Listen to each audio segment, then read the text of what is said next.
ಪ್ರತಿಯೊಂದು ಬೂತ್ಗಳಲ್ಲಿ ನಮ್ಮ ಅಭ್ಯರ್ಥಿಯ ಪರವಾಗಿ ಪರಿಸ್ಥಿತಿ ಹೇಗಿದೆ, ವಾತಾವರಣ ಹೇಗಿದೆ ಇದನ್ನು ತಿಳಿಯುವಂಥ ಒಂದು ಪ್ರಯತ್ನ ನಾವು ಮಾಡ್ತಾ ಇದ್ದೇವೆ.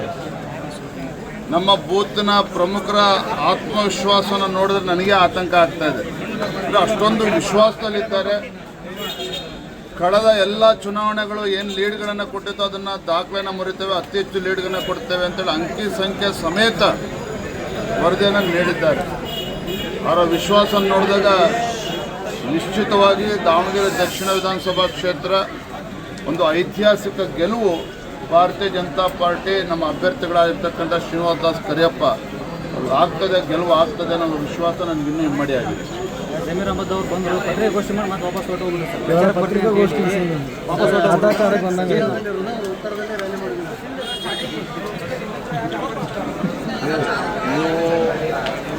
ಕಾಂಗ್ರೆಸ್ ಕಾರ್ಯಕರ್ತರು ಯಾವ ರೀತಿ ವಿಶ್ವಾಸ ಇದೆ, ಬಿಜೆಪಿಯ ಕಾರ್ಯಕರ್ತರು ಯಾವ ರೀತಿ ರಣೋತ್ಸಾಹ ಇದೆ,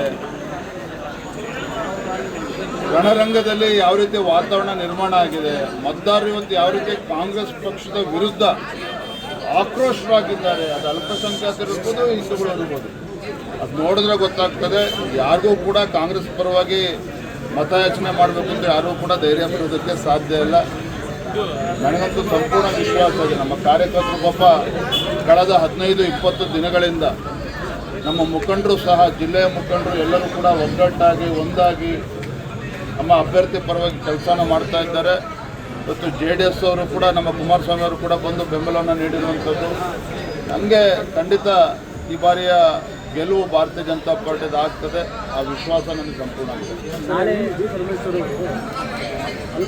ಪರಿಶಿಷ್ಟ ಜಾತಿಯವರು 24.4% ಬಿಜೆಪಿಯವರು ಕುತಂತ್ರ ಮಾಡಿ ಹೊಡೆದಿದ್ದಾರೆ ಅಂತ ಆರೋಪ ಮಾಡಿದ್ದಾರೆ ಸಮಾಜ. ಈಗ ಪರಮೇಶ್ವರ್ ಆಗಲಿ, MB ಪಾಟೀಲ್ ಆಗಲಿ, ಮುಖ್ಯಮಂತ್ರಿಗಳಾಗಲಿ ದಾವಣಗೆರೆ ದಕ್ಷಿಣದಲ್ಲಿ ಮತ್ತು ಬಾಗಲಕೋಟೆಯಲ್ಲಿ ಯಾಕೆ ಈ ರೀತಿ ಮತದಾರರು ದಂಗೆ ಎದ್ದಿದ್ದಾರೆ ಕಾಂಗ್ರೆಸ್ ಪಕ್ಷದ ವಿರುದ್ಧ?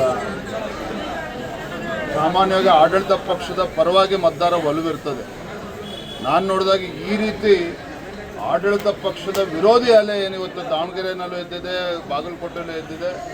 ಸ್ವತಃ ಮುಖ್ಯಮಂತ್ರಿಗಳು ವಿಧಾನಸೌಧವನ್ನು ಮರೆತು 3ನೇ ಮಹಡಿಯನ್ನು ಕೂಡ ಮುರಿತು ಮುಖ್ಯಮಂತ್ರಿಗಳ ಆದಿಯಾಗಿ ಸಚಿವ ಸಂಪುಟದ ಸದಸ್ಯರು ಇವತ್ತು ಟ್ರಕ್ಗಳಲ್ಲಿ ಬಂದು ಕೂತಿದ್ದಾರೆ ಅಂತ ಹೇಳಿದ್ರೆ ಎಷ್ಟು ಹತಾಶರಾಗಿದ್ದಾರೆ ಅನ್ನೋದು ನಿಮಗೆ ಗೊತ್ತಾಗ್ತದೆ. ನಿನ್ನೆ ಬಾಗಲಕೋಟೆಯಲ್ಲಿ ಮೆಡಿಕಲ್ ಕಾಲೇಜ್ ಸ್ಟೂಡೆಂಟ್ಸ್ ಹಾಸ್ಟೆಲಿಗೆ ಹೋಗಿದ್ರೆ ನಿಮಗೆ ಗ್ರಾಚಾರ ಬಿಡಿಸ್ತಿದ್ದ ಬೆದರಿಕೆ ಆಗ್ತಕ್ಕಂಥ ಕೆಲಸವನ್ನು ಕೂಡ ಮಾಡ್ತಾ ಇದ್ದಾರೆ. ಅಂದರೆ ಕಾಂಗ್ರೆಸ್ ಅವರು ಹತಾಶರಾಗಿದ್ದಾರೆ.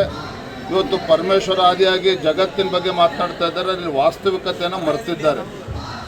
ಹಾಗಾಗಿ ಅವರು ಏನೇನೋ ಮಾತಾಡೋದು ಅದಕ್ಕೆ ಉತ್ತರ ಕೊಡೋದಕ್ಕಾಗೋದಿಲ್ಲ. ಇದು ಉಪಚುನಾವಣೆ ಸೀಮಿತ ನಾವು ಮಾತಾಡೋಣ. ಶೋಭೆ ನಾಳೆ ಉತ್ಸಾಹದಲ್ಲಿದ್ದಾರೆ, ಚೆನ್ನಾಗಾಗುತ್ತೆ. ನಾಳೆ ಒಳ್ಳೆ ರೀತಿಯಲ್ಲಿ ಎಲ್ಲ ಕಾರ್ಯಕರ್ತರು ಸಾವಿರಾರು ಸಂಖ್ಯೆಯಲ್ಲಿ ಒಂದು 15-20 ಜನ ಸರ್ ಏನು ಚರ್ಚೆ ಆಯ್ತು ಸರ್? ಆ ಟೇಬಲ್ಗಳು ನಮಗೆ ಕೊಡ್ತೀವಿ ಅಂತ ಎಲ್ಲರೂ ಒಪ್ಕೊಂಡಿದ್ದಾರೆ ಎಲ್ಲ ಪಾರ್ಟಿ.